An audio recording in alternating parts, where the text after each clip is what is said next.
திருமகள் TV பல்சுவைகள் படைக்கும் பாசறை. சிவாஜி படம் என்றாலே சென்டிமெண்ட் காட்சிகள் அதிகம் இருக்கும் என்பது எல்லோருக்கும் தெரியும்.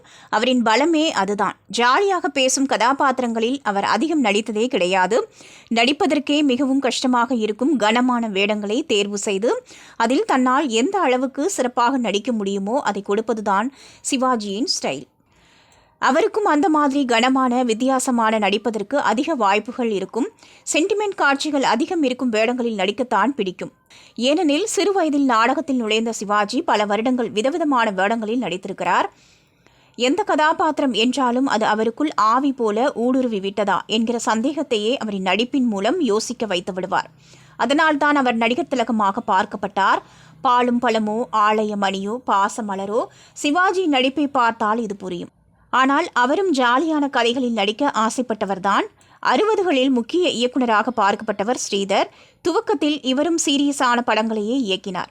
ஆனால் ஒரு கட்டத்தில் ஜனரஞ்சகமான காமெடி படங்கள் எடுத்து தமிழ் சினிமாவின் ரூட்டையே மாற்றியவரும் இவர்தான். இப்போது சுந்தர்சி எடுக்கும் படங்களின் முன்னோடி இவர்தான்.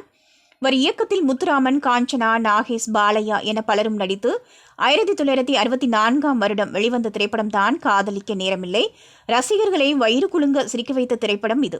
இந்த படத்தை பார்த்த சிவாஜி ஸ்ரீதருக்கு ஃபோன் செய்து, உன் பேரை சொன்னாலே அழுமூஞ்சி டைரக்டர்னு சொன்னவன் மூஞ்சியில் கரிய பூசி இருக்க, எனக்கும் இப்படி ஒரு பேர் இருக்கு, அதை மாத்திர மாதிரி என்னையும் வச்சு ஒரு காமெடி படம் எடு, நான் கால்ஷீட் தரேன் என சொல்லியிருக்கிறார்.